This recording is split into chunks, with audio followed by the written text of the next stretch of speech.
وكل ضلالة. أعوذ بالله من الشيطان الرجيم. بسم الله الرحمن الرحيم.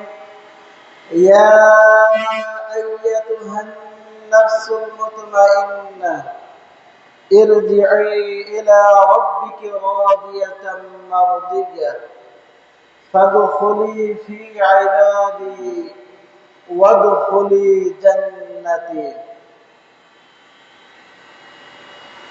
আলহামদুলিল্লাহ, সমস্ত প্রশংসা, সমস্ত গুণগান, সমস্ত হামদ ও সানা সেই মহান রব্বুল আলামিনের জন্য, যে মহান রব্বুল আলামিন আমাদেরকে দীর্ঘ একটি সপ্তাহ পর জুমার সালাত আদায় করার জন্য একত্রিত হওয়ার তৌফিক দান করেছেন। এজন্য সকলে বলে আলহামদুলিল্লাহ। দরুদ ও সালাম বর্ষিত হোক মানবতার মুক্তির দূত জনাবে মুহাম্মদ সাল্লাল্লাহু আলাইহি ওয়াসাল্লামের প্রতি। সকলে বলি সাল্লাল্লাহু আলাইহি ওয়াসাল্লাম। আমরা ধারাবাহিকভাবে আল্লাহর জিকির সম্পর্কে আলোচনা করতেছিলাম। সেই ধারাবাহিকতায় আজকের আলোচনার বিষয় জিকির এর তৃতীয় পর্ব ইনশাআল্লাহ তাআলা। আল্লাহ সুবহানাহু ওয়া তাআলা চাইলে আমরা জিকির সম্পর্কে আলোচনা করব ইনশাআল্লাহ। ইবাদতের মধ্য থেকে অত্যন্ত গুরুত্বপূর্ণ একটি ইবাদত হলো এই জিকির। জিকির করলে শান্ত অন্তর শান্ত হয়ে যায়। যদি আপনি কোনো কিছু নিয়ে চিন্তা করেন, যদি আপনার মন খারাপ থাকে বা কোনো টেনশনে আপনি আছেন, তখন যদি আপনি আল্লাহ সুবহানাহু ওয়া তাআলার জিকিরে মগ্ন হন, আল্লাহর জিকির করেন, আল্লাহকে স্মরণ করেন, তাহলে আপনার অন্তর প্রশান্ত হবে। আল্লাহ সুবহানাহু ওয়া তাআলা জিকিরের ভিতরে অত্যন্ত গুরুত্বপূর্ণ একটি জিকির হলো কোরআন তেলাওয়াত করা। আল্লাহ সুবহানাহু ওয়া তাআলা বলেন, যখন মুমিন জিকির করে তখন তার অন্তর শীতল হয়ে যায়। যখন মানুষ আল্লাহকে স্মরণ করে, আল্লাহর জিকির করে, তখন তার অন্তর শীতল হয়ে যায়, ঠান্ডা হয়ে যায়।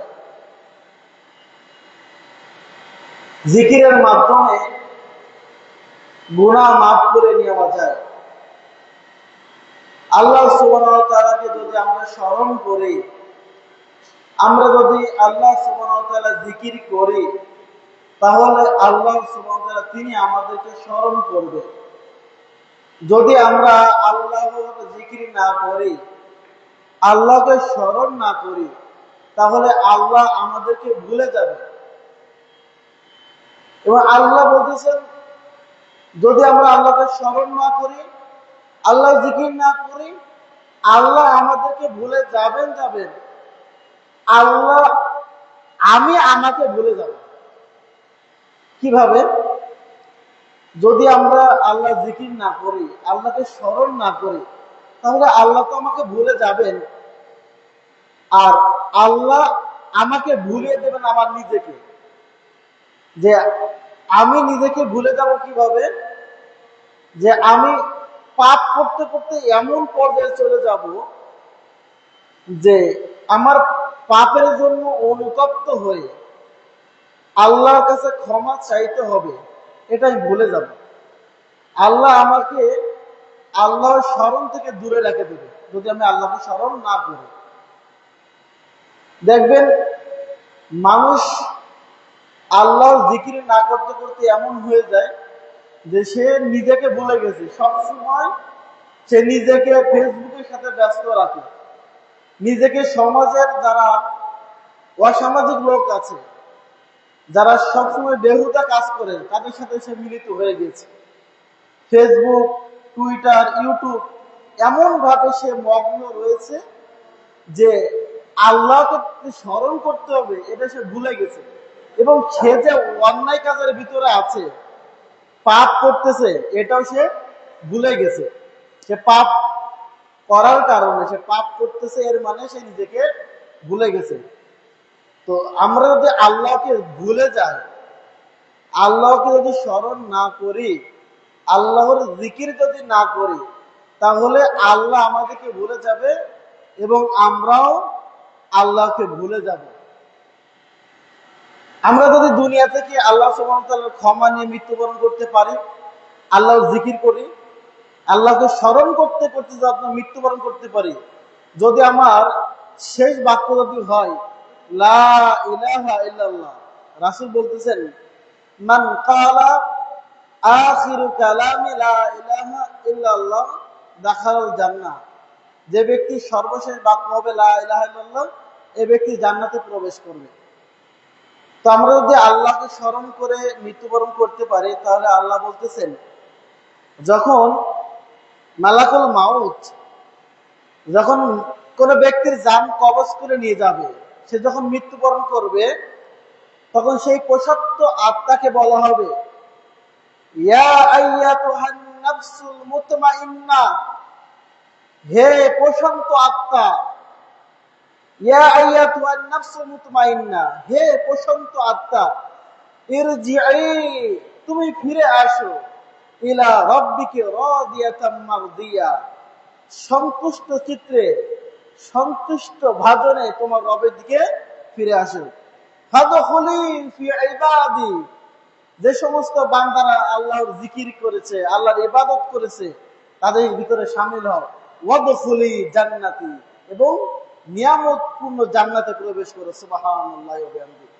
যদি আমরা আল্লাহকে স্মরণ করি, আল্লাহ জিকির করি, তাহলে আল্লাহ সুবহানাহু ওয়া তাআলা তিনি আমাদেরকে তার সেই সৎ বান্দাদের ভিতরে অন্তর্ভুক্ত করবে, শুহাদাদের ভিতরে অন্তর্ভুক্ত করবে, এবং আমাদেরকে তার সেই নিয়ামত পূর্ণ জান্নাতে আমাদেরকে প্রবেশ করাবেন ইনশাআল্লাহ। এজন্য আমরা সেই আল্লাহ সুবহানাহু ওয়া তাআলার জিকির করব, সেই আল্লাহকে স্মরণ করব। আল্লাহকে জিকির করার সবথেকে উত্তম মাধ্যম হলো সালাত। আল্লাহ বলতেছেন আকিমিস সালাহ লিযিকরি, তোমরা সালাত কায়েম করো জিকিরের জন্য। দেখুন, সালাতের জন্য যখন 5 বার আহ্বান করা হয়, প্রথম বাক্য জিকির দিয়ে শুরু হয় আল্লাহু আকবার, আল্লাহু আকবার, প্রথম বাক্য। তারপর আশহাদু আল্লা ইলাহা ইল্লাল্লাহ, জিকির। আশহাদু আন্না মুহাম্মাদুর রাসূলুল্লাহ, হাইয়া আলাস সালাহ, জিকির দিয়ে শুরু হয়েছে সালাত, আযানটা। তারপরে যখন আমরা সালাত শুরু করি, আল্লাহু আকবার, প্রথম আল্লাহ জিকির। তারপর সানা সুবহানাকা আল্লাহুম্মা ওয়া বিহামদিকা ওয়া তাবারাকা ইসমুকা ওয়া তাআলা জাদ্দুকা, আল্লাহ জিকির। আল্লাহুম্মা বাঈদ বাইনি ওয়া বাইনা খাতাই, আল্লাহ জিকির। তারপর সূরা ফাতিহা পুরোটাই আল্লাহ জিকির, আল্লাহু আকবার। তারপর অন্য সূরা, রুকুতে যাওয়ার সময় আল্লাহু আকবার, সুবহানা রাব্বিয়াল আযীম, আল্লাহ জিকির। রব্বানা ওয়া লাকাল হামদ হামদান কাসীরান তাইয়িবান মুবারাকান ফি, আল্লাহ জিকির। আবার সিজদায় যাওয়ার সময় সুবহানা রাব্বিয়াল আলা, আল্লাহ জিকির। আল্লাহুম্মা গফিরলি ওয়ারহামনি ওয়াহদিনি ওয়াআফিনি ওয়ারযুকনি, আল্লাহ জিকির। পুরো সালাতটা আল্লাহ জিকির দিয়ে পরিপূর্ণ। সালাত শুরু থেকে শেষ পর্যন্ত পুরোটাই আল্লাহ সুবহানাহু ওয়া তাআলা জিকির। সালাতের পরে আল্লাহ সুবহানাহু ওয়া তাআলা জিকির। আল্লাহু আকবার, আস্তাগফিরুল্লাহ, আল্লাহুম্মা আনতাস সালাম ওয়া মিনকাস সালাম, তাবারাকতা ইয়া যাল জালালি ওয়াল ইকরাম। এইভাবে পুরো সালাতের পরে আল্লাহ সুবহানাহু ওয়া তাআলা জিকির, জিকিরে পরিপূর্ণ। সম্মানিত সমবেত মুসল্লিবৃন্দ, এজন্য আল্লাহ সুবহানাহু ওয়া তাআলাকে স্মরণ করতে হলে, আল্লাহ জিকির করতে হলে সবথেকে উত্তম মাধ্যম হলো সালাত। সালাত পুরোটাই আল্লাহ জিকির। আল্লাহ বলতেছেন ওমা খালাকতুল জিন্না ওয়াল ইনসা ইল্লা লিয়াবুদুন, আমি মানুষ এবং জিন জাতিকে সৃষ্টি করেছি আল্লাহর ইবাদত করার জন্য। 24 ঘন্টা মানুষ আল্লাহর ইবাদত করবে, এটা মানুষের পক্ষে সম্ভব নয়। অন্তত কম পক্ষে হলে মানুষ দৈনিক 5 ওয়াক্ত সালাতের মাধ্যমে যেন আল্লাহকে স্মরণ করে। এই জন্যই তো আল্লাহ সুবহানাহু ওয়া তাআলা উম্মতে মুহাম্মাদের জন্য আল্লাহকে স্মরণ করা সবথেকে বড় মাধ্যম 5 ওয়াক্ত সালাতের ব্যবস্থা করে দিয়েছেন। যারা আল্লাহকে স্মরণ করতে চায় তাদের উচিত দৈনিক 5 ওয়াক্ত সালাত জামাতের সঙ্গে আদায় করা। প্রত্যেকটা মুমিনের, প্রত্যেকটা মুসলিমের জীবনে সবথেকে গুরুত্বপূর্ণ কাজ হলো সালাত। আপনার আমার সবথেকে গুরুত্বপূর্ণ কাজ হলো কি? সালাত। সালাতের পরে অন্য কাজ, আগে সালাত তারপরে অন্য কাজ। সম্মানিত সমবেত মুসলিমবৃন্দ, এজন্য তো আল্লাহ সুবহানাহু ওয়া তাআলা বলেছেন ইন্না আ'তাইনাকাল কাউসার, মুহাম্মদ সাল্লাল্লাহু আলাইহি ওয়াসাল্লাম আমি তোমাকে কাউসার দান করেছি।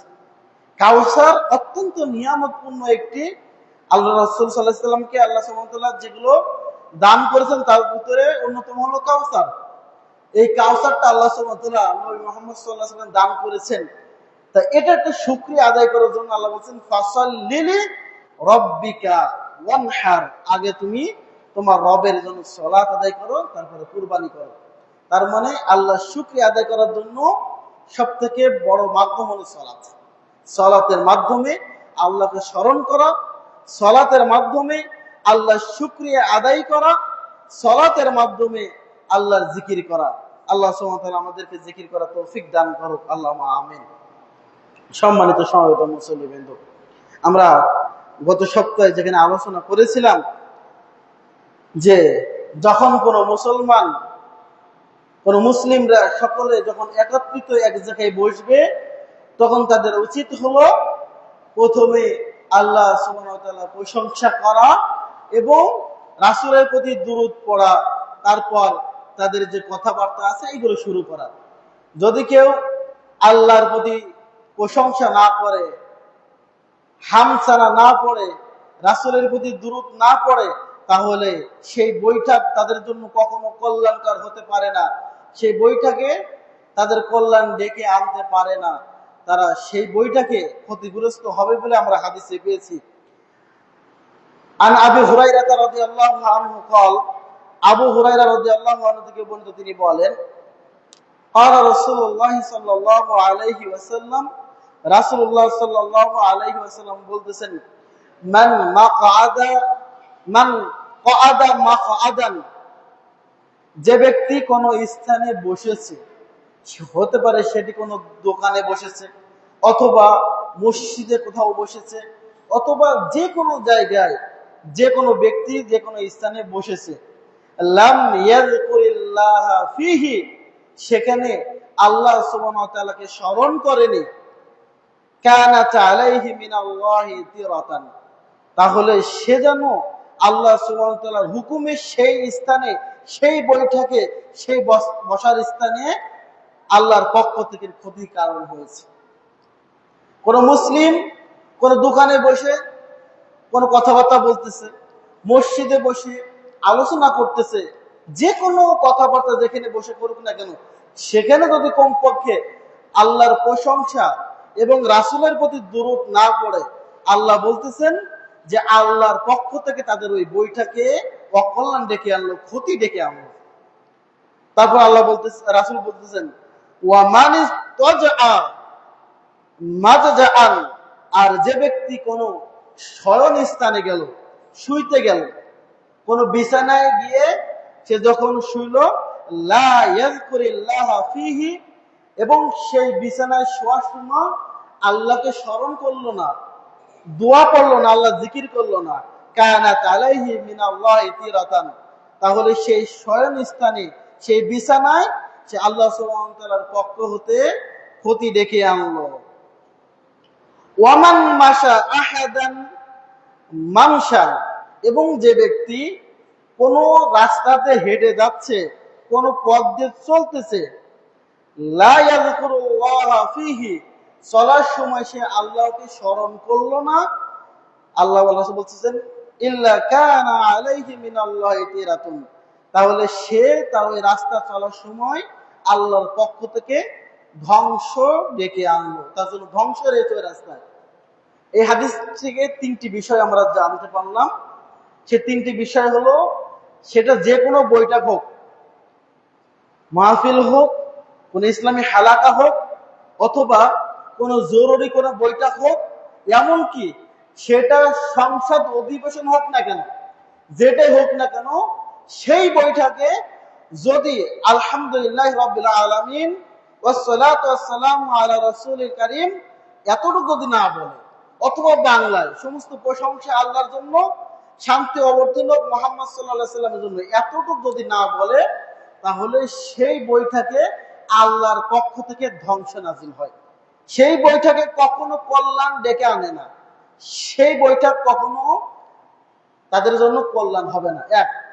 দ্বিতীয়, যখন কোন মুসলিম বিছানায় যখন ঘুমাতে যাবে, তখন তার উচিত ঘুমানোর পূর্বে উযু করে এসে আল্লাহ জিকির করতে করতে ঘুমানো। আল্লাহুম্মা বিসমিকা আমুতু ওয়া আহইয়া, এই বাক্যটা পড়ে ঘুমাতে হবে, দোয়া পড়ে ঘুমাতে হবে। আরো অন্যান্য যে জিকিরগুলো আছে এইগুলো করতে করতে ঘুমাতে হবে। এবং 3 নম্বর যে পয়েন্টটা জানতে পারলাম, সেটা হলো যখন কোনো মানুষ রাস্তা দিয়ে যায়, তখন সেই রাস্তা দিয়ে চলার সময় অবশ্যই তাকে আল্লাহকে স্মরণ করতে হবে। এজন্য রাসূল সাল্লাল্লাহু আলাইহি সাল্লাম বলেছেন, যখন কেউ বাড়ি থেকে বের হবে, সেজন্য বলে বিসমিল্লাহি তাওয়াক্কালতু আলাল্লাহি লা হাওলা ওয়ালা কুওয়াতা ইল্লা বিল্লাহ। অন্তত এই বাক্য পড়ে যখন রাস্তা থেকে বের হবে, এবং আপনি তো নীরবে যাচ্ছেন, যখন আমরা রাস্তাতে চলি, কারোর সাথে তো দেখা হয় না বা একলাই চলি, তখন আল্লাহ জিকির করব, আস্তাগফিরুল্লাহ আস্তাগফিরুল্লাহ লা ইলাহা ইল্লাল্লাহ, এভাবে জিকির করতে করতে যাব। অটোয় বসে আছি, বাসে বসে আছি, অযথা বসে থেকে লাভ নেই, জিকির করতে করতে যাব। তাহলে প্রথমে বাড়িতে বের হওয়ার সময় আল্লাহকে স্মরণ করে বের হতে হবে। বাড়ি থেকে বের হওয়ার সময় বিসমিল্লাহ বলে, বিসমিল্লাহি তাওয়াক্কালতু আলাল্লাহি লা হাওলা ওয়ালা কুওয়াতা ইল্লা বিল্লাহ, এটা পড়ে যদি আমরা বের হতে পারি, তাহলে অবশ্যই আল্লাহ সুবহানাহু ওয়া তাআলা আমাদেরকে হেফাজত করবেন। আর যদি আল্লাহ জিকির না করে বের হই, রাস্তা যদি আল্লাহ জিকির না করে, তাহলে রাসূল সাল্লাল্লাহু আলাইহি ওয়াসাল্লাম বলতেছেন আল্লাহর পক্ষ থেকে তার উপর ধ্বংস চলে আসে। হাদিসটি পাবেন আবু দাউদের 4885 নম্বর হাদিস, তারপরে মিশকাতের 2272 নম্বর হাদিস। আন আবি হুরায়রা রাদিয়াল্লাহু আনহু قال, আবু হুরায়রা রাদিয়াল্লাহু আনহু থেকে বলেন, তিনি বলেন, قال রাসূলুল্লাহ সাল্লাল্লাহু আলাইহি ওয়াসাল্লাম, রাসূলুল্লাহ সাল্লাল্লাহু আলাইহি ওয়াসাল্লাম বলতেছেন, মা মিন কওমিন ইয়াকুমুনা মিন মাজলিসিন, কোন মুসলিমরা, কিছু ব্যক্তি, মানুষ একটা মজলিসে বসলো, বসে সেখান থেকে উঠলো, আলোচনা করতে বসেছিল, আলোচনা শেষ, সে মজলিস থেকে উঠে যাচ্ছে, লা ইয়াযকুরুনাল্লাহা ফীহি ইল্লা কামু আন মিসলি জিফাতিন হিমারিন। রাসূল বলতেছেন, যখন ওই বৈঠক থেকে উঠে চলে যায়, যাওয়ার সময় আল্লাহকে স্মরণ করে না, তো রাসূল বলতেছেন যে তারা যেন মৃত গাধার মতন উঠে। ওখান থেকে উঠে গেলে একটা মৃত গাধার মতন। এবং রাসূল বলতেছেন, ওয়া কানা লাহুম হাসরাতুন ইয়াউমাল কিয়ামাহ, আর এর জন্য কিয়ামতের দিন তাদেরকে আফসোস করতে হবে। আমরা এই মসজিদে একটা হালাকার আয়োজন করলাম, আমরা কিছু মানুষ এখানে বসে আলোচনা করার পর, অথবা আমাদের মসজিদের জরুরি কোনো মিটিং ডাকলাম, মিটিং এ আমরা সকলে আলোচনা করার শেষে আমরা যার যার মতন করে চলে গেলাম, আল্লাহকে স্মরণ করলাম না। রাসূল বলতেছেন তারা যেন এই স্থান থেকে উঠে গেল মৃত গাধার লাশের মতো। এবং এখান থেকে যাওয়ার সময় আল্লাহ জিকির না করার কারণে কিয়ামতের দিন সে কি হবে, আফসোস করবে যে কেন ওই মিটিং থেকে আমরা, ওই মজলিস থেকে আসার সময় কেন দোয়া পড়ি নাই। এই জন্য রাসূলুল্লাহ সাল্লাল্লাহু আলাইহি ওয়াসাল্লাম তিনি দোয়া শিক্ষা দিয়েছেন, যে কোনো বৈঠক আপনি যদি কোরআন তেলাওয়াত করেন, তারপরেও ওই কোরআন তেলাওয়াত শেষ করে ওঠার সময় কমপক্ষে আল্লাহ জিকির কি, যে সুবহানাকাল্লাহুম্মা ওয়া বিহামদিকা আশহাদু আল্লা ইলাহা ইল্লা আনতা আস্তাগফিরুকা ওয়া আতুবু ইলাইক, এই বাক্যটা বলে বৈঠক শেষ করে বের হয়ে যেতে হবে। যদি এই বাক্য আমরা বলে শেষ না করে কমপক্ষে এতটুকু তো বলা লাগবে, আল্লাহ আমরা এই বৈঠকে বসেছিলাম, যে ভুল ত্রুটি হয়েছে তুমি আমাদেরকে ক্ষমা করো এবং এই বৈঠকে আমাদের জন্য কল্যাণ নিয়ে আসো। এইভাবেও তো অন্তত আল্লাহর কাছে ক্ষমা চেয়ে আল্লাহকে স্মরণ করে শেষ করার দরকার। কিন্তু আমাদের বৈঠক শুরু হয় সুন্দর মতন, শেষ হয় মারামারি করতে করতে বের হয়ে যায়, একদম তার মন মতন হয় নাই, রাত করে চলে যাচ্ছে না। আপনার একটা বৈঠকে আপনার কথায় যে গ্রহণযোগ্যতা হবে বিষয়টি এমন নয়। যদিও আপনার কথা মতের বাইরে যায়, তারপর ওখানে বসে বৈঠক শেষ করে কমপক্ষে আল্লাহকে স্মরণ করে বের হতে হবে। আল্লাহ সুবহানাহু ওয়া তাআলা আমাদেরকে বুঝার এবং আমল করার তৌফিক দান করুক, আল্লাহুম্মা আমিন। عن أبي هريرة رضي الله عنه قال قال رسول الله صلى الله عليه وسلم, আবু হুরায়রা রাদিয়াল্লাহু আনহু থেকে বর্ণিত, তিনি বলেন রাসূল সাল্লাল্লাহু আলাইহি ওয়াসাল্লাম বলেছেন, যে ব্যক্তি কোনো মাজলিসে বসলো, একটা বৈঠকে বসলে অনেক বেহুদা কথা আসে, অনেক বেহুদা কথা বলা হয়। ধরেন একটা বিষয় নিয়ে আমরা আলোচনা করতেছি, সেখানে একজন লোক আসতে দেরি হয়েছে, তখন আমরা ওই বৈঠকে বসি, এই লোকটাকে কেন দাওয়াত দিয়েছে, এ তো প্রত্যেকটা অনুষ্ঠান দেরি করে আসে, ওই লোকটা যেখানে যায় সেখানে ভেজাল বাঁধায়। এই যে একটা বেহুদা কথা আমরা বললাম, আরো অনেক আনুষঙ্গিক, অনেক গীবত, অনেক পরনিন্দা, অনেক খারাপ কথা সেখানে আলোচনা হতে পারে। তা আল্লাহ রাসূল বলতেছেন, যে ব্যক্তি কোনো মজলিসে বসে বহু বেহুদা কথা বলেছে, অতঃপর ওঠার পূর্বে, সে মজলিস থেকে ওঠার পরে যখন বলবে সুবহানাকা আল্লাহুম্মা ওয়া বিহামদিকা আশহাদু আল্লা ইলাহা ইল্লাল্লাহ আশহাদু আল্লা ইলাহা ইল্লা আনতা আস্তাগফিরুকা ওয়া আতুবু ইলাইক, রাসূল বলতেছেন যে ওই স্থান থেকে যখন সে উঠবে, ওই মজলিসে যত ভুল ত্রুটি হয়েছে আল্লাহ সুবহানাহু ওয়া তাআলা সকল ভুল ত্রুটিগুলো ক্ষমা করে দিবেন। সুবহানাল্লাহ। এই যে আপনি এই বৈঠকে বসে বললেন যে ওকে কেন দাওয়াত দিয়েছো, ওতে প্রত্যেকটা অনুষ্ঠানে যায় ভেজাল তৈরি করে বা দেরি করে আসে। এই যে আপনি আপনার মুসলমান ভাইয়ের গীবত করলেন, আর গীবত করা আপনারা তো জানি মৃত ভাইয়ের গোশত খাওয়ার মতন পাপ। তো এই যে গীবত করে যে পাপটা আপনি অর্জন করলেন, একটা মিথ্যা কথা বলার মাধ্যমে যে গুনাহটা হলো, একটা খারাপ কথার মাধ্যমে যে পাপটা হলো, এই যে যতগুলো পাপ আপনার দ্বারা হয়েছে, যখন সুবহানাকাল্লাহুম্মা ওয়া বিহামদিকা আশহাদু আল্লা ইলাহা ইল্লা আনতা আস্তাগফিরুকা ওয়া আতুবু ইলাইক, একটু বলার সাথে সাথে আল্লাহ সুবহানাহু ওয়া তাআলা আপনার সেই মজলিসের সমস্ত ভুল ত্রুটি ক্ষমা করে দেবেন। সুবহানাল্লাহি ওয়া বিহামদিহি। এজন্য আমরা প্রত্যেকটা মজলিসে এইগুলো দোয়া বলার চেষ্টা করব। সকলে আপনারা মুখস্থ করে নেওয়ার চেষ্টা করবেন ইনশাআল্লাহ। আন জাবির ইবনে আব্দুল্লাহ রাদিয়াল্লাহু আনহু قال, জাবির ইবনে আব্দুল্লাহ রাদিয়াল্লাহু আনহু থেকে বর্ণিত, তিনি বলেন রাসূল সাল্লাল্লাহু আলাইহি ওয়াসাল্লাম বলেছেন, খায়রুদ দুআই দুআউ ইয়াউম আরাফা, সর্বোত্তম দোয়া হলো আরাফাত দিনের যে দোয়া, সর্বোত্তম দোয়া হচ্ছে আরাফাত দিনের দোয়া।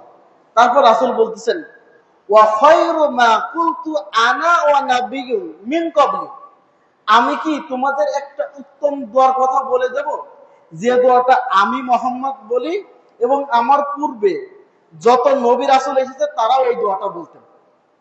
আরাফাত দিনের দোয়া তো উত্তম উত্তম আছে, আরেকটা উত্তম দোয়া আমি বলে দেব, যেটা আমি মুহাম্মদ সাল্লাল্লাহু আলাইহি ওয়াসাল্লাম বলি এবং আমার পূর্বে ওয়া নাবিয়্যুনা মিন ক্বাবলি, এবং আমার পূর্বে যত নবী এসেছিল তারাও এই দোয়াটা বলতেন। সেই দোয়াটা কি? লা ইলাহা ইল্লাল্লাহু ওয়াহদাহু লা শারীকা লাহু লাহুল মুলকু ওয়া লাহুল হামদু ওয়া হুয়া আলা কুল্লি শাইইন কাদির। এটা হলো সর্বোত্তম জিকির। রাসূল সাল্লাল্লাহু আলাইহি ওয়াসাল্লাম বলেছেন আরাফার দিনের দোয়া উত্তম দোয়া। আরেকটা উত্তম দোয়া হলো এই দোয়াটা আমি বলি এবং আমার পূর্বে যত নবী এসেছে সবাই এটাই বলতেন। তাহলে অত্যন্ত গুরুত্বপূর্ণ একটি দোয়া। এই দোয়াটা আমরা সকলেই মুখস্থ করে নেব। সবাই বলেন, লা ইলাহা ইল্লাল্লাহু ওয়াহদাহু লা শারীকা লাহু লাহুল মুলকু ওয়া লাহুল হামদু ওয়া হুয়া আলা কুল্লি শাইইন কাদির। এই দোয়াটা আমরা বলার চেষ্টা করব। এটা অর্থ হলো যে লা ইলাহা ইল্লাল্লাহ, আল্লাহ ব্যতীত বা আল্লাহ ছাড়া সত্যিকার কোনো মাবুদ নেই। ওয়াহদাহু লা শারিকা লাহু, তিনি অদ্বিতীয়, তার কোনো শরীক নেই। ওয়াহদাহু লা শারিকা লাহু, তিনি একক বা এক, লা শারিকা লাহু, তার কোনো শরীক নেই। লাহুল মুলকু, তিনি সমস্ত সবকিছুর রাজত্বের মালিক। ওয়ালাহুল হামদ, এবং সমস্ত প্রশংসা আল্লাহর জন্য। ওয়া হুয়া আলা কুল্লি শাইইন কাদির, এবং তিনি সর্বশক্তিমান, সবকিছু ঊর্ধ্বে তিনি, সবকিছুর মালিক, সবকিছুর ক্ষমতার অধিকারী তিনি। এই দোয়াটা আমরা বলার চেষ্টা করব। এটা নবী সাল্লাল্লাহু আলাইহি সাল্লামও বলেছেন, এবং আমাদের পূর্ববর্তী যত নবী এসেছে, ঈসা, মুসা সহ যত নবী এসেছে, সকলেই এই দোয়াটা পড়েছে। আন আবি হুরায়রা রাদিয়াল্লাহু আনহু قال, আবু হুরায়রা রাদিয়াল্লাহু আনহু থেকে বর্ণিত, তিনি বলেন, قال রাসূলুল্লাহ সাল্লাল্লাহু আলাইহি ওয়াসাল্লাম, রাসূলুল্লাহ সাল্লাল্লাহু আলাইহি ওয়াসাল্লাম বলতেছেন, কালিমাতানি, দুটি বাক্য। কয়টি? দুটি বাক্য। খাফিফাতানি আলাল লিসান, জিহ্বা দিয়ে উচ্চারণ করতে একেবারে হালকা, কোনো কষ্ট হয় না, কাউকে ভাড়াও দেওয়া লাগে না, জোর জবরদস্তি করাও লাগে না, একেবারে সহজ। সাকিলাতানি ফিল মিজান, কিন্তু মিজানের পাল্লায়, দাড়ি পাল্লায় অনেক ভারী। দুটি বাক্য যেটা মুখে উচ্চারণ করে একেবারে সহজ, কোনো কষ্ট হয় না, আর এটা বলার কারণে নেকি পাল্লা ভারী করা হয়, সেটা হচ্ছে হাবিবাতান ইলা রহমান, এবং আল্লাহর কাছে অত্যন্ত প্রিয় দুটি বাক্য। সেটা হলো সুবহানাল্লাহি ওয়া বিহামদিহি সুবহানাল্লাহিল আযীম, আল্লাহু আকবার। একেবারে হালকা না? এটা উচ্চারণ করতে কি 5 কেজি ছাগলের ভাতের ক্ষুধা লাগছে? লাগে না, কাউকে ভাড়াও দিতে হয় না, কার কাছে অনুমতি নেওয়া লাগে না। এটা একেবারে মুখে উচ্চারণ করা একেবারে সহজ। আবার আল্লাহ সুবহানাহু ওয়া তাআলা দয়াময় রহমানের কাছে প্রিয় একটি বাক্য, এবং নেকির পাল্লা ভারী করে। আমরা চাই যে কিয়ামতের মাঠে আমাদের যে নেকিগুলো আল্লাহ সুবহানাহু ওয়া তাআলা যে মিজানে পাল্লায় মাপবেন, সেটা ভারী হোক, এটা তো আমরা চাই। তো এটা ভারী করার জন্য সব থেকে হালকা বাক্য হলো সুবহানাল্লাহি ওয়া বিহামদিহি সুবহানাল্লাহিল আযীম। বলেন সুবহানাল্লাহি ওয়া বিহামদিহি সুবহানাল্লাহিল আযীম। এটা আপনারা বেশি বেশি পড়ার চেষ্টা করবেন। বসে থাকবেন, বলবেন, গাড়িতে চলতেছেন, বলবেন। আল্লাহ সুবহানাহু ওয়া তাআলা আমাদেরকে বলার এবং আমল করার তৌফিক দান করুন, আল্লাহুম্মা আমিন। জাবের রাদিয়াল্লাহু আনহু থেকে বর্ণিত, তিনি বলেন, রাসূলুল্লাহ সাল্লাল্লাহু আলাইহি ওয়াসাল্লাম বলেছেন, মান ক্বালা সুবহানাল্লাহিল আযীম ওয়া বিহামদিহি, যে ব্যক্তি বলবে সুবহানাল্লাহি আযীম ওয়া বিহামদিহি, গরিসাত লাহু নাখলাতুন ফিল জান্নাতি, আল্লাহ রাসূল বলতেছেন, তার জন্য জান্নাতে একটি খেজুর গাছ রোপণ করা হবে। সুবহানাল্লাহ। শুধু যদি বলেন সুবহানাল্লাহিল আযীম ওয়া বিহামদিহি, এতটুকু বাক্য বলার কারণে একটা খেজুর গাছ লাগানো হবে। কোথায়? আমাদের মসজিদের সামনে, আপনার জমিনে না, সে আল্লাহ সুবহানাহু ওয়া তাআলা জান্নাতে আপনার জন্য গাছ লাগাবেন। আল্লাহু আকবার। একটা গাছ আপনার জন্য জান্নাতে প্রস্তুত করা হবে, শুধুমাত্র একটা বাক্য, সুবহানাল্লাহিল আযীম, সুবহানাল্লাহিল আযীম ওয়া বিহামদিহি। সাদ ইবনে আবি ওয়াক্কাস রাদিয়াল্লাহু আনহু থেকে বর্ণিত, তিনি বলেন যে একদা আমরা রাসূল সাল্লাল্লাহু আলাইহি ওয়াসাল্লামের নিকটে ছিলাম, যে সাহাবীরা রাসূল সাল্লাল্লাহু আলাইহি ওয়াসাল্লামের নিকটে রয়েছে। এমন সময় তিনি বললেন যে আয়াযিযু আহাদুকুম আয়াহসিবা কুল্লা ইয়াউমিন আলফা হাসানাতিন, তোমাদের মধ্যে কেউ কি দৈনিক 1000 নেকি অর্জন করতে সক্ষম? তোমাদের মধ্যে কেউ কি আছে প্রতিদিন 1000 নেকি অর্জন করবে? এক নেকি না, 100 না, 500 না, 1000 নেকি অর্জন করবে। ফাসআলাহু সাইলুম মিন জালাসিহি মিন জুলসাই, রাসূল, সাহাবীরা যারা ওই মজলিসে বসেছিলেন, তারা সকলেই রাসূলের কাছে জিজ্ঞেস করলেন, কাইফা ইয়াহসিবু আহাদুনা ইয়া রাসূলুল্লাহ, হে রাসূলুল্লাহ, আমাদের একজন ব্যক্তি সে প্রতিদিন 1000 নেকি অর্জন করবে, এটা কিভাবে সম্ভব? সে কিভাবে এটা অর্জন করবে? রাসূল বলতেছেন, ইউসাব্বিহু মিয়াতা তাসবিহাতিন, যদি কোনো ব্যক্তি দৈনিক 100 বার সুবহানাল্লাহ যদি বলে, রাসূল বলতেছেন ফায়ুকতাবু লাহু আলফু হাসানাতিন, তার জন্য 1000 নেকি লিখা হবে। সুবহানাল্লাহ, 100 বার খালি সুবহানাল্লাহ। আপনি যদি চেষ্টা করেন 2 মিনিটের ভিতরে বা 5 মিনিটের ভিতরে বলতে পারবেন সুবহানাল্লাহ সুবহানাল্লাহ সুবহানাল্লাহ। এইটা যদি কেউ দৈনিক 100 বার বলে, তাহলে তাকে 1000 নেকি দেওয়া হবে। সুবহানাল্লাহ। শুধু তাই নয়, আর রাসূল বলতেছেন ইয়াহুত্তু আনহু আলফু খতিয়াতিন, এমনকি তার জন্য 1000 গুনাহ মাফ করা হবে। সুবহানাল্লাহি ওয়া বিহামদিহি। হাদিসটি পাবেন সহিহ মুসলিমের 2698 নম্বর হাদিস, মিশকাত 2299 হাদিস। যদি আপনি প্রতিদিন 100 বার বলেন সুবহানাল্লাহ সুবহানাল্লাহ সুবহানাল্লাহ সুবহানাল্লাহ, 100 বার বললে 1000, 200 বার বললে 2000, 500 বার বললে 5000। হ্যাঁ, এইভাবে যদি আমরা প্রতিদিন বলি, তাহলে আমাদের 1000 নেকি হচ্ছে এবং আমার 1000 গুনাহ আল্লাহ সুবহানাহু ওয়া তাআলা মাফ করে দিবেন। সুবহানাল্লাহ। গুনাহগুলো হচ্ছে সগীরা গুনাহ, আর কবিরা গুনার জন্য শর্ত হলো তওবা করা, আস্তাগফিরুল্লাহ। যদি আপনি একসাথে আস্তাগফিরুল্লাহ বলেন আর সুবহানাল্লাহ বলেন, তাহলে আপনার সগীরা কবিরা গুনাহ ক্ষমা হচ্ছে ইনশাআল্লাহ। তাহলে আমরা চেষ্টা করব, বসে আছি সুবহানাল্লাহ সুবহানাল্লাহ পড়তে থাকি, চলতেছি সুবহানাল্লাহ বলতে থাকবো। আল্লাহ সুবহানাহু ওয়া তাআলা আমাদের তৌফিক দান করে, আল্লাহ আমিন।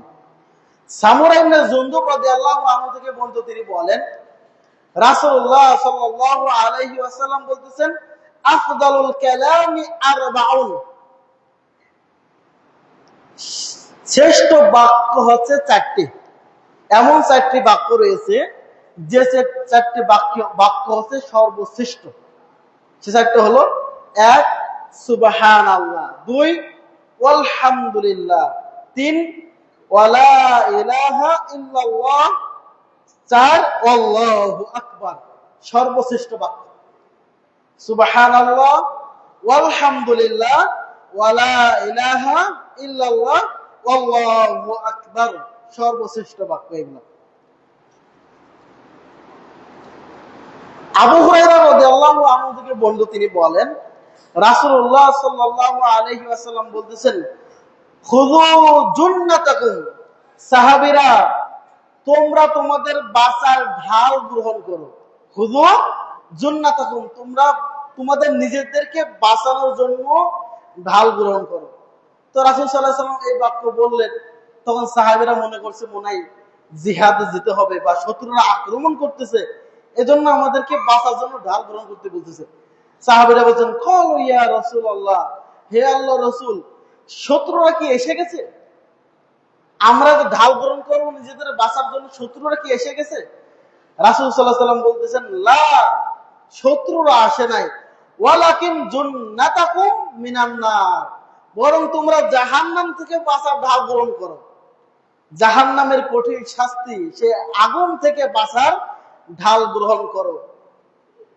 তখন রাসূল সাল্লাল্লাহু আলাইহি ওয়াসাল্লাম বললেন, তোমরা বলো কুলু সুবহানাল্লাহ ওয়ালহামদুলিল্লাহ ওয়ালা ইলাহা ইল্লাল্লাহ আল্লাহু আকবার। তোমরা এই বাক্য বলো, কারণ রাসূল বলতেছেন যে নিশ্চয় এই কালেমাগুলো, এই বাক্যগুলো লা ইলাহা ইল্লাল্লাহ সুবহানাল্লাহ ওয়ালহামদুলিল্লাহ ওয়ালা ইলাহা ইল্লাল্লাহ আল্লাহু আকবার, এই বাক্যগুলো কিয়ামতের মাঠে ঢাল শুরু হয়ে দাঁড়াবে এবং পিছন থেকে রক্ষাকারী হিসেবে আসবেন। আর এইগুলো হচ্ছে স্থায়ী শতাংশ। আপনার যত আমলগুলো আছে, এই আমলের মধ্য থেকে স্থায়ী একটি আমল হলো সুবহানাল্লাহ ওয়ালহামদুলিল্লাহ ওয়ালা ইলাহা ইল্লাল্লাহ আল্লাহু আকবার। এইগুলো আপনার স্থায়ী আমল। এই বাক্যগুলো যদি আপনি আমি প্রতিদিন পড়তে পারে, এই জিকিরগুলো যদি করতে পারে, তাহলে জাহান্নাম থেকে বাঁচার ঢাল হবে এবং কিয়ামতের দিন এগুলো আমাদেরকে রক্ষা করার জন্য ছুটে আসবে। আল্লাহ কাছে সুপারিশ করবে আমাদেরকে জাহান্নামে না দেওয়ার জন্য, এগুলো আল্লাহর সাথে সুপারিশ করবে, ঢাল শুরু বেশি দাঁড়াবে। এই জন্য এগুলো আমাদেরকে বেশি বেশি পাঠ করতে হবে। আর আবু হুরায়রা রাদিয়াল্লাহু আনহু قال, আবু হুরায়রা রাদিয়াল্লাহু আনহু থেকে বর্ণিত, তিনি বলেন যে মাররা বিহি, যে রাসূল সাল্লাল্লাহু আলাইহি ওয়াসাল্লাম একদিন আমার পাশে যাচ্ছেন। রাসূল রাস্তা দিয়ে যাচ্ছে, তো রাস্তার পাশে আবু হুরায়রা কি করতেছে, ওয়া হুয়া ইয়াকরিসু গারসান, সে একটি গাছ লাগাচ্ছে। আবু হুরায়রা রাদিয়াল্লাহু আনহু গাছ লাগাচ্ছিলেন, রাসূল তার পাশ দিয়ে যাচ্ছেন। যাওয়ার সময় বলতেছেন, ইয়া আবা হুরায়রা, হে আবু হুরায়রা, মাল্লাযী তাগরিসু, তুমি কি করতেছো, কি লাগাচ্ছ এখানে? তো আবু হুরায়রা বলছেন, কুলতু, আমি বললাম, গিরসানলি, আল্লাহ রাসূল, আমি আমার জন্য একটি গাছ লাগাচ্ছি। তো রাসূল সাল্লাল্লাহু আলাইহি ওয়াসাল্লাম বললেন, আলা আদুল্লুকা আলা গিরাসিন খায়রিন লাকা মিন হাদা, তুমি একটা গাছ লাগাচ্ছ, আমি কি তোমাকে এর থেকে উত্তম একটি গাছের কথা বলে দেবো যেটা তুমি লাগাবে? এমন একটি উত্তম গাছের কথা বলে দিই। তখন সাহাবীদের তো এটাই চায় যে এর থেকে উত্তম গাছ আল্লাহ রাসূল বলে দিক। তখন সাহাবে আবু হুরায়রা বলেন, বালা, অবশ্যই আল্লাহ রাসূল বলেন, এর থেকে উত্তম গাছ কি? রাসূল বলতেছেন যে কুল, তুমি বলো, সুবহানাল্লাহ ওয়ালহামদুলিল্লাহ ওয়ালা ইলাহা ইল্লাল্লাহ ওয়াল্লাহু আকবার। যদি তুমি এই বাক্যগুলো বলো, ইউগরাস লাকা বিকুল্লি ওয়াহিদিন শাজারাতুন ফিল জান্নাহ, প্রত্যেকটি বাক্যের জন্য তোমাকে জান্নাতে একটি করে গাছ লাগানো হবে। সুবহানাল্লাহি ওয়া বিহামদিহি, আল্লাহু আকবার। আবু হুরায়রা রাদিয়াল্লাহু আনহু একটা গাছ লাগাচ্ছিলেন, রাসূল পাশ দিয়ে যাওয়ার সময় বললেন, তুমি তো দুনিয়া একটা গাছ লাগাচ্ছ, আমি তোমাকে এমন একটা গাছের কথা বলি যেটা তোমার জন্য জান্নাতে লাগানো হবে। যদি তুমি বলো সুবহানাল্লাহ, জান্নাতে একটি গাছ লাগানো হলো। আলহামদুলিল্লাহ, আর একটা গাছ লাগানো হলো। লা ইলাহা ইল্লাল্লাহ, আর একটা গাছ লাগানো হলো। আল্লাহু আকবার, আর একটা গাছ লাগানো হলো। সুবহানাল্লাহি ওয়া বিহামদিহি, যতবার বলবেন ততবার আপনার জন্য জান্নাতে গাছ লাগানো হবে। যদি আমরা প্রতিদিন এইভাবে সুবহানাল্লাহ, আলহামদুলিল্লাহ, লা ইলাহা ইল্লাল্লাহ, আল্লাহু আকবার, আল্লাহ জিকির করি, তাহলে তো আমাদের বিশাল বাগান হয়ে যাবে জান্নাতে ইনশাআল্লাহ। জান্নাত মানেই তো বাগ বাগিচা, জান্নাত মানেই তো বাগান। আর এই বাগানের গাছ তো লাগানো উচিত আমাদের। যদি কেউ চায় তার বাগানটা সুন্দর হোক, সেই বাগানে তো অবশ্যই সুন্দর সুন্দর গাছ লাগাতে হবে। তাহলে আমাদের দুনিয়া থেকেই আমাদের জান্নাতে বাগান করে যেতে হবে। আর এই বাগান করার জন্য সুন্দর সুন্দর বাক্য আল্লাহ রাসূল শিক্ষা দিয়েছেন, সুবহানাল্লাহ ওয়ালহামদুলিল্লাহ ওয়ালা ইলাহা ইল্লাল্লাহ আল্লাহু আকবার। আমরা সকলে এগুলো বলতে পারবো না ইনশাআল্লাহ? ইনশাআল্লাহ আমরা চেষ্টা করব বেশি বেশি এই বাক্যগুলো বলার জন্য। আল্লাহ সুবহানাহু ওয়া তাআলা আমাদের বোঝার এবং সেই অনুযায়ী আমাদের তৌফিক দান করলাম, আমিন। এই হাদিসটি পাবেন ইবনে মাজার 3807 নম্বর হাদিস। আবু হুরায়রা রাদিয়াল্লাহু আনহু, আবু মুসা আশআরী রাদিয়াল্লাহু আনহু থেকে বলতে, তিনি বলেন যে একদা আমরা রাসূলুল্লাহ মা'আন নবী সাল্লাল্লাহু আলাইহি ওয়াসাল্লাম ফি সাফারিন, এক সময় আমরা রাসূল সাল্লাল্লাহু আলাইহি ওয়াসাল্লামের সাথে একটি সফরে ছিলাম। আমরা ওই সফরে একটি উঁচু স্থানে উঠতেছিলাম অথবা পাহাড়ে। ওঠার সময় আমরা আল্লাহু আকবার বলতে লাগলাম। সাহাবীরা এটা হচ্ছে উপরে ওঠার সময় বলতে আল্লাহু আকবার, এবং নিচে নামার সময় কি বলতে সুবহানাল্লাহ। আমরা যখন সিঁড়ি দিয়ে ছাদে যাব অথবা দোতলা তিনতলা যখন যাব, উপরে ওঠার সময় বলবো কি আল্লাহু আকবার, আল্লাহু আকবার, এই জিকির করতে করতে যাবো। এবং যখন নিচে নামবো সুবহানাল্লাহ, সুবহানাল্লাহ এগুলো বলে নামবো ইনশাআল্লাহ। তো সাহাবীরা বলতেছেন যে আমরা একবার রাসূল সাল্লাল্লাহু আলাইহি ওয়াসাল্লামের সাথে একটি সফরে ছিলাম। সফরে থাকা অবস্থায় আমরা একটা উঁচু স্থানে উঠতেছিলাম। ওঠার সময় আমরা সাহাবীরা বলতেছিলাম আল্লাহু আকবার, আল্লাহু আকবার। তখন এটা সম্ভবত সাহাবীরা জোরে জোরে বলতেছিলেন। তখন নবী করিম সাল্লাল্লাহু আলাইহি ওয়াসাল্লাম বললেন, তোমরা তোমাদের নফসের উপর একটু দয়া করো, মনে মনে বলো, এত জোরে বললে তো ক্লান্ত হয়ে যাবে, উপরে উঠতে গেলে এমনি ক্লান্ত হয়ে যেতে হয়। তো তোমরা তোমাদের নফসের উপর, নিজেদের উপর একটু দয়া করো, কেননা তোমরা এমন কোন বধির কিংবা অনুপস্থিতকে ডাকছো না যে কানে শোনে না। তোমাদের রব কানে শোনে, সর্বদ্রষ্টা। কাজে তোমরা মনে মনে তাকে স্মরণ করো, অত জোরে জোরে বলে নিজেরা ক্লান্ত হইও না। এরপর সাহাবী বলতেছেন আবু মুসা, এরপর তিনি আমার কাছে আসলেন, রাসূল সাল্লাল্লাহু আলাইহি ওয়াসাল্লাম এই কথা বলে আবু মুসার কাছে গেলেন। তখন আমি মনে মনে বলতেছিলাম যে আস্তে আস্তে লা হাওলা ওয়ালা কুওয়াতা ইল্লা বিল্লাহ, এই বাক্যটা বলতেছিলেন। আবু মুসা আশারি আস্তে আস্তে বলতেছি কি লা হাওলা ওয়ালা কুওয়াতা ইল্লা বিল্লাহ। তখন তিনি বললেন, হে আবু মুসা, লা হাওলা ওয়ালা কুওয়াতা ইল্লা বিল্লাহ, এটা হচ্ছে জান্নাতের একটি ভান্ডার, জান্নাতের ভান্ডার সময়ের ভিতরে একটি ভান্ডার। অথবা তিনি আমাকে এটা বললেন যেটা এটা হচ্ছে জান্নাতে গচ্ছিত সম্পদ। আপনি যতবার বলবেন লা হাওলা ওয়ালা কুওয়াতা ইল্লা বিল্লাহ, জান্নাতে আপনার জন্য একটি গচ্ছিত সম্পদ রাখা হচ্ছে। আমরা দুনিয়ায় টাকা পয়সা এক জায়গায় করে রাখি, জমা করে রাখি, স্বর্ণ জমা করে রাখি, হ্যাঁ, যে আমরা যতগুলো জমা করে রাখি না কেন এগুলো সব আমাদের গচ্ছিত সম্পদ। তো জান্নাতে আমাদের গচ্ছিত সম্পদ হলো লা হাওলা ওয়ালা কুওয়াতা ইল্লা বিল্লাহ। এটা আমরা বলার চেষ্টা করবো ইনশাআল্লাহ, লা হাওলা ওয়ালা কুওয়াতা ইল্লা বিল্লাহ। দেখবেন বিশেষ করে সৌদি আরবে যারা মানুষ আছে তারা কোনো ভুল হলে প্রথমে লা হাওলা ওয়ালা কুওয়াতা ইল্লা বিল্লাহ, লা হাওলা ওয়ালা কুওয়াতা ইল্লা বিল্লাহ, কোনো আশ্চর্য কিছু হলে লা হাওলা ওয়ালা কুওয়াতা ইল্লা বিল্লাহ। আর বিশেষ করে অনেকে এটা করে, যখন হাই আসে তখন কি বলে লা হাওলা ওয়ালা কুওয়াতা ইল্লা বিল্লাহ। তো প্রয়োজন অপ্রয়োজন সব সময় এই বাক্যগুলো আমরা পাঠ করব, লা হাওলা ওয়ালা কুওয়াতা ইল্লা বিল্লাহ। আব্দুল্লাহ ইবনে বুসর রাদিয়াল্লাহু আনহু থেকে বর্ণিত, তিনি বলেন রাসূলুল্লাহ সাল্লাল্লাহু আলাইহি ওয়াসাল্লাম বলেছেন, তুবা লিমান ওয়াজাদা ফি সহিফাতিন, সেই লোক ধন্য, সেই লোক ধন্য, সেই লোক ধন্য, ওয়াজাদা ফি সহিফাতিন ইস্তিগফারান কাসীরান, যার আমলনামাতে বেশি বেশি ইস্তিগফার রয়েছে। সুবহানাল্লাহ। সেই ব্যক্তি তো ধন্য, সেই ব্যক্তি তো সফল, যে ব্যক্তির আমলনামায় বেশি বেশি ইস্তিগফার আছে, আস্তাগফিরুল্লাহ আস্তাগফিরুল্লাহ বেশি বেশি তার আমলনামায় রয়েছে। এই আস্তাগফিরুল্লাহর অনেক ফজিলত রয়েছে। আপনি যদি আস্তাগফিরুল্লাহ আস্তাগফিরুল্লাহ এই বাক্যটা পড়েন, তাহলে আপনার মনে যে আশাগুলো আছে এগুলো আল্লাহ সুবহানাহু ওয়া তাআলা পূরণ করবেন। কারণ গুনাহ মাফ হলে তো আপনি আল্লাহ সুবহানাহু ওয়া তাআলার সৎ বান্দা হতে পারবেন।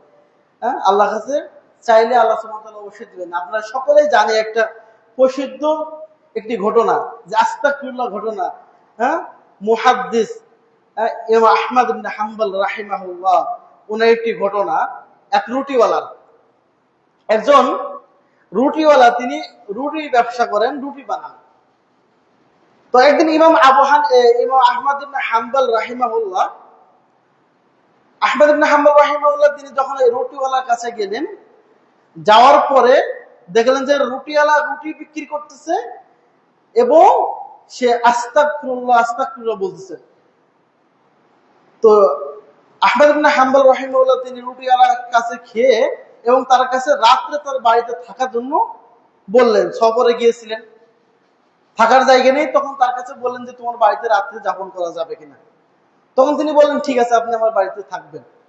আহমদ ইবনে হাম্বল রাহিমাহুল্লাহ যখন তার বাড়িতে গেলেন, যাওয়ার পরে রাত্রে ভোরবেলা তখন তিনি দেখলেন যে ওই রুটি বিক্রেতা রুটির খামির তৈরি করতেছেন আর বলতেছেন যে আস্তাগফিরুল্লাহ আস্তাগফিরুল্লাহ এই বাক্য বলতেছেন। তখন তিনি আগ্রহ নিয়ে জিজ্ঞেস করলেন যে ব্যবসায়ী, তুমি দোকানে দেখলাম যে আস্তাগফিরুল্লাহ বলতেছো, আবার এখন রুটির খামির তৈরি করতেছো, এখনো আস্তাগফিরুল্লাহ বলতেছো, একটু আস্তাগফিরুল্লাহর ব্যাপারটা আমাকে একটু বলো। তখন বলছে, দেখেন, এই আস্তাগফিরুল্লাহ আস্তাগফিরুল্লাহ জিকির করাতে আল্লাহ সুবহানাহু ওয়া তাআলা আমার মনে সকল আশা পূরণ করেছে। শুধুমাত্র একটি আশা আমার এখনো পূরণ হয় নাই, সেটা হলো জগৎ বিখ্যাত মুহাদ্দিস আহমদ ইবনে হাম্বল রাহিমাহুল্লাহ, তার সাথে সাক্ষাৎ। তিনি 10 লক্ষ হাদিসের হাফেজ, তার সাথে সাক্ষাৎ আর খুব আমার ইচ্ছা, এটা আমার এখনো পূরণ হয় নাই। তখন আহমদ ইবনে হাম্বল রাহিমাহুল্লাহ তিনি চোখের পানি ছেড়ে বললেন, আমি সেই আহমদ ইবনে হাম্বল, আমার সাথে আল্লাহ সুবহানাহু ওয়া তাআলা তোমাকে সাক্ষাৎ করার ব্যবস্থা করে দিয়েছেন। সুবহানাল্লাহি ওয়া বিহামদিহি। তাহলে দেখেন আস্তাগফিরুল্লাহ আস্তাগফিরুল্লাহ এটা কতটা ফজিলত রয়েছে। এটা একটি ঘটনা, এটা আমার কাছে দলিল চাইলে আমি এটা সূত্র দিতে পারবো না, এটা প্রসিদ্ধ একটি ঘটনা। তবে আস্তাগফিরুল্লাহ ফজিলত এখানে বর্ণনা করা হয়েছে। যে আস্তাগফিরুল্লাহ অত্যন্ত গুরুত্বপূর্ণ রয়েছে। এজন্য বেশি বেশি আস্তাগফিরুল্লাহ বা আল্লাহর কাছে ক্ষমা চাওয়া উচিত।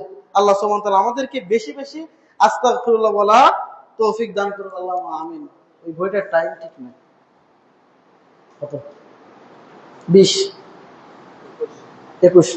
আচ্ছা, আনাস রাদিয়াল্লাহু আনহু থেকে বলেন, তিনি বলেন রাসূল সাল্লাল্লাহু আলাইহি ওয়াসাল্লাম বলেছেন যে আল্লাহ তাআলা বলেন, ইয়া ইবনা আদম, হে আদম সন্তান, ইন্নাকা মা দাআউতানি ওয়া রাজাউতানি গফারতু লাকা আলা মা কানা মিনকা ওয়ালা উবালি। হে আদম সন্তান, যদি তুমি আমাকে ডাকো, যদি তুমি আমার কাছে ক্ষমার আশা করো, গফারতু লাকা, আমি তোমাকে ক্ষমা করে দিই। তুমি যেইভাবে ডাকো, যে অবস্থায় ডাকো, যেই গুনার জন্য তুমি আমার কাছে ক্ষমা চাও, গফারতু লাকা, আমি তোমার গুনাহগুলোকে ক্ষমা করে দেব। মা কানা ফিকা ওয়ালা উবালি, আমি পরোয়া করি না তোমার এই পাপের ভিতরে কি পাপ আছে। তোমার যত পাপ আছে সমস্ত পাপের জন্য যদি তুমি আমার কাছে ক্ষমা চাও, আমি আল্লাহ সুবহানাহু ওয়া তাআলা তোমার সমস্ত পাপ ক্ষমা করে দেব। সুবহানাল্লাহি ওয়া বিহামদিহি। তারপর আল্লাহ বলতেছেন, ইয়া ইবনা আদম, হে আদম সন্তান, লাউ বালাগাল যুনুবুকা আনানাস সামা, যদি তুমি পাপ করতে করতে তোমার পাপ যদি আসমান থেকে জমিন, জমিন থেকে আসমান পর্যন্ত পাপ আর পাপ পাপ করে ফেলেছো, সুম্মাস্তাগফারতানি, যদি একবার আমার কাছে বলো আস্তাগফিরুল্লাহ, আল্লাহ তুমি আমাকে ক্ষমা করো, গফারতু লাকা, আমি তোমাকে ক্ষমা করে দেবো। সুবহানাল্লাহি ওয়ালা উবালি, আমি পরোয়া করি না তোমার জমিন থেকে আসমান পর্যন্ত পাপের ভিতরে কি কি পাপ আছে, তুমি খালি ক্ষমা চাইলে আমি ক্ষমা করে দেবো। শিরিক করা সব থেকে বড় মহাপাপ, শিরিক করলেও আমার কাছে ক্ষমা চাইলে আমি এই গুনাহ ক্ষমা করে দেব। ইয়া ইবনা আদম, হে আদম সন্তান, ইন্নাকা লা আতাইতানি বিকুরাবিল আরদি খতায়া, যদি তুমি জমিন থেকে আসমান পর্যন্ত, আসমান থেকে জমিন পর্যন্ত পাপ নিয়ে কিয়ামতের মাঠে যদি উপস্থিত হও, সুম্মা লাকিতানি, এমত অবস্থায় আমার সাথে সাক্ষাৎ করতেছো, তোমার পাপ জমিন থেকে আসমান, আসমান থেকে জমিন, এত পাপ তুমি আমার কাছে নিয়ে উপস্থিত হয়েছো, লা তুশরিকু বিহি শাইয়া, লা তুশরিকু বিহি শাইয়া, এই পাপের ভিতরে কোনো প্রকার শিরক নেই, তাহলে তোমাকে অবশ্যই আমি ক্ষমা করে দেব। সুবহানাল্লাহি ওয়া বিহামদিহি, লা আতাইতুকা বিকুরাবিহাল মাগফিরা, লা আতাইতুকা বিকুরাবিহা মাগফিরাতান, তোমার যত পাপ আমি আল্লাহ সুবহানাহু ওয়া তাআলা তত ক্ষমা নিয়ে উপস্থিত হব। আল্লাহু আকবার, সুবহানাল্লাহি ওয়া বিহামদিহি, সুবহানাল্লাহি আযীম। আসমান থেকে জমিন, জমিন থেকে আসমান, যত পাপ নিয়ে আপনি উপস্থিত হবেন তত আল্লাহ ক্ষমা নিয়ে উপস্থিত হবে। আপনার যত পাপ আল্লাহর তত ক্ষমা, আপনার যত পাপ আল্লাহর তত ক্ষমা নিয়ে উপস্থিত হবে। শর্ত একটা, লা তুশরিকু বি, সেই পাপের ভিতরে কোনো শিরিক থাকবে না। শিরিক থাকলে আল্লাহ সুবহানাহু ওয়া তাআলা আপনাকে ক্ষমা করবেন না। শিরিকের গুনাহ এবং আত্মসাৎ, জুলুম, অত্যাচার, অন্যকে ঠকানো যে পাপগুলো রয়েছে, ব্যক্তি কেন্দ্রিক পাপ, এই পাপগুলো দুনিয়া থেকে মাপ চেয়ে নিতে হবে। আপনি যদি আমার এক হাত জমি জোর করে দখল করে রেখেছেন, নিয়েছেন, আমার উপর জুলুম করেছেন, আপনি আমার কাছে ক্ষমা চান নাই, মৃত্যুর পরে আল্লাহ এই পাপ ক্ষমা করবেন না, কারণ এই পাপ ক্ষমা করার অধিকার আল্লাহ আমাকে দিয়েছে। আমার কাছ থেকে আপনাকে ক্ষমা চেয়ে নিতে হবে। এটা কিয়ামতের মাঠে ক্ষমা হবে না, এটা পরিবর্তন করা হবে। কিভাবে? যদি আপনার নেকি থাকে সেই নেকি আমাকে দিয়ে দিতে হবে, আর যদি নেকি না থাকে তাহলে আমার গুনাহকে আপনাকে নিতে হবে। এইভাবে পরিবর্তন করা হবে, কিন্তু আল্লাহ ক্ষমা করবেন না। আর শিরিকের গুনাহ তো আল্লাহ ক্ষমা করবেন না, দুনিয়া থেকে ক্ষমা চেয়ে নিতে হবে। মৃত্যুর পরে শিরিকের গুনাহ কখনো ক্ষমা হবে না। সম্মানিত সমবেত মুসল্লিবৃন্দ, আজকেও শেষ করতে পারলাম না। তাহলে আমরা এই হাদিসগুলো বুঝতে পারলাম যে আল্লাহ সুবহানাহু ওয়া তাআলা জিকিরের ভিতরে অত্যন্ত গুরুত্বপূর্ণ কিছু জিকির রয়েছে। তার ভিতরে যেগুলো জিকিরের কথা আপনাদেরকে বললাম, এইগুলো আপনারা সকলেই আমল করার চেষ্টা করবেন। আপনাদেরকে, আমাকে সহ আপনাদেরকে আমি অনুরোধ করব, এইগুলো যেন আমরা বেশি বেশি করার চেষ্টা করি। এটা আমরা দুনিয়াতে এসেছি, আল্লাহ সুবহানাহু ওয়া তাআলা আমাকে দুনিয়ায় পাঠিয়েছেন আমাদেরকে তার ইবাদত করার জন্য। আমাদের তো উদ্দেশ্য আল্লাহর ইবাদত করব, আল্লাহকে সন্তুষ্ট করব এবং আমাদের সেই কাঙ্ক্ষিত জান্নাতে আমরা প্রবেশ করব। এই জান্নাতে যেতে গেলে আমাদেরকে সৎ আমলের পাশাপাশি আমাদের তো গুনাহ হবে, গুনাহ ছাড়া তো কোনো মানুষ নাই, গুনাহ আমাদের দ্বারা হবে। এই গুনাহগুলোকে মাফ করে নেওয়ার ব্যবস্থাও আল্লাহ করে দিয়েছেন। কারণ যদি আমরা গুনাহ করি, আর যদি আল্লাহ রাসূল সাল্লাল্লাহু আলাইহি ওয়াসাল্লাম বলতেছেন যে আদম সন্তান উম্মতে মুহাম্মদকে বলতেছেন, যদি তোমরা গুনাহ না করতে তাহলে আল্লাহ সুবহানাহু ওয়া তাআলা তোমাদেরকে ধ্বংস করে দিয়ে এমন এক জাতিকে আল্লাহ সৃষ্টি করতেন যারা গুনাহ করে আবার আল্লাহর কাছে কি করতেন, মাফ চাইতেন। তার মানে আদম সন্তান গুনাহ করবে। রাসূল সাল্লাল্লাহু আলাইহি ওয়াসাল্লাম বলতেছেন যে আদম সন্তান গুনাহ করবে, কিন্তু এই গুনাহ করার ভিতরে সর্বোত্তম ব্যক্তি সেই যে ব্যক্তি গুনাহ করার পরে আবার আল্লাহর কাছে মাফ চায়। তাহলে গুনাহ করে বসে থাকলে হবে না, গুনাহ করার পরে অবশ্যই আমাদেরকে সেই পাপের ব্যাপারে অনুতপ্ত হতে হবে। অনুতপ্ত হয়ে আল্লাহর কাছে মাফ চাইতে হবে, আল্লাহ আমি ভুল করেছি, তুমি আমাকে ক্ষমা করে দাও এবং তুমি আমাকে তৌফিক দাও যাতে করে ভবিষ্যতে আমার দ্বারা কোনো পাপ না হয়। তাহলে আল্লাহ সুবহানাহু ওয়া তাআলা খুব খুশি হন। রাসূল সাল্লাল্লাহু আলাইহি ওয়াসাল্লাম বলতেছেন যে একজন ব্যক্তি একটা মরুভূমিতে গিয়েছে, মরুভূমিতে যাওয়ার পরে তার যে বাহন ছিল উট বা ঘোড়া, এই ঘোড়ার উপরে তার খাবার, তার মাংস সব কিছু রয়েছে। এই উট চলে গেলে সে না খেয়ে মারা যাবে, গন্তব্যস্থলেও পৌঁছাতে পারবে না, কোনো কিছু খেতেও পারবে না। সে মরুভূমিতে যাওয়ার পরে তার উটটা হারিয়ে গেল। সে উঠে দেখলো যে তার উট নাই, তার খাবার নাই, বাঁচার কোনো উপায় নাই, গন্তব্যস্থলে পৌঁছার কোনো পথ নাই। তখন সে মৃত্যুর প্রস্তুতি নিয়ে সেই জায়গায় অবস্থান করতে করতে ঘুমাই গেছে। হঠাৎ করে তার উট বা ঘোড়া আবার ফিরে এসেছে। আসার পরে সে এত খুশি হয়, এত খুশি হয়েছে ওইটা পাওয়ার পরে। রাসূল বলতেছেন ওই ব্যক্তির থেকে আরো বেশি খুশি হয় আল্লাহ যখন কোনো বান্দা তার কাছে তওবা করে। আল্লাহু আকবার। ওই ব্যক্তি উট পাওয়ার পরে তার বাক্য উল্টে ফেলেছে যে আমি তোমার রব, তুমি আমার বান্দা, এইভাবে বাক্য উল্টে ফেলেছে খুশির জন্য। সে বলবে আল্লাহ আমি তোমার বান্দা, তুমি আমার রব, এই কথা না বলে বলছে কি তুমি আমার বান্দা, আমি তোমার রব। সে আনন্দের জন্য বলেছে, ভুল করে মুখ থেকে বেরিয়ে গেছে। তা এই লোকটা এতটা খুশি হয়, তার থেকেও খুশি হয় আল্লাহ সুবহানাহু ওয়া তাআলা যখন কোন আদম সন্তান তার কাছে ক্ষমা চায়। আল্লাহু আকবার। এজন্য আমরা ভুল হবে ক্ষমা চাইতে হবে, আল্লাহর সাথে বেশি বেশি তওবা ইস্তিগফার করতে হবে। তারপর সুবহানাল্লাহ, আলহামদুলিল্লাহ, ওয়ালা ইলাহা ইল্লাল্লাহ, আল্লাহু আকবার, এই বাক্যগুলো আমরা বেশি বেশি করব। এগুলো আপনাদের কাছে কাজ দিলাম, ইনশাআল্লাহ এই কাজগুলো আপনারা করবেন। আল্লাহ সুবহানাহু ওয়া তাআলা আমাদের তৌফিক দান করুক। আল্লাহুম্মা আমিন।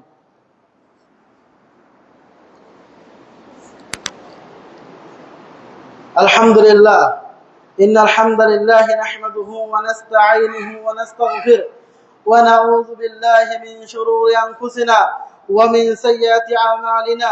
মান ইয়াহদিহিল্লাহু ফালা মুদিল্লা লাহু ওয়া মান ইউদ্লিল ফালা হাদিয়া লাহু। ওয়া আশহাদু আন লা ইলাহা ইল্লাল্লাহ ওয়াহদাহু লা শারীকা লাহু ওয়া আশহাদু আন্না মুহাম্মাদান আবদুহু ওয়া রাসূলুহু। আম্মা বা'দ। আউযু বিল্লাহি মিনাশ শাইতানির রাজীম। إن الله وملائكته يصلون على النبي يا أيها الذين آمنوا صلوا عليه وسلموا تسليما. اللهم صل على محمد وعلى آل محمد كما صليت على إبراهيم وعلى آل إبراهيم إنك حميد مجيد. اللهم بارك على محمد وعلى آل محمد كما باركت على إبراهيم وعلى آل إبراهيم إنك حميد مجيد. ربنا آتنا في الدنيا حسنة وفي الآخرة حسنة وقنا عذاب النار. ربنا ظلمنا أنفسنا وإن لم تغفر لنا وترحمنا لنكونن من الخاسرين. رب ارحمهما كما ربياني صغيرا. رب ارحمهما كما ربياني صغيرا. رب ارحمهما كما ربياني صغيرا. اللهم أعز الإسلام والمسلمين. اللهم أعز الإسلام والمسلمين وأذل الشرك والمشركين ودمر أعداء الدين يا رب العالمين. اللهم تقبل منا صلاتنا. اللهم تقبل منا صلاتنا وسجودنا وركوعنا يا رب العالمين. اللهم اغفر لحينا اللهم اغفر لحينا وميتنا اللهم اغفر لحينا وميتنا اللهم اغفر لحينا وميتنا وشاهدنا وغائبنا وصغيرنا وكبرنا وذكرنا وانثانا اللهم من احييته منا فاحيا على الاسلام ومن توفيته منا فتوفى على الايمان اللهم اجرنا من النار اللهم اجرنا من النار اللهم اعتق رقابنا من النار اللهم اعتق رقابنا من النار عباد الله رحمكم الله إن الله يأمر بالعدل والإحسان وإيتاء ذي القربى وينهى عن الفحشاء والمنكر والبغي يعظكم لعلكم تذكرون فاذكروني أذكركم واشكروني ولا تكفرون কথা সুযোগ করেনি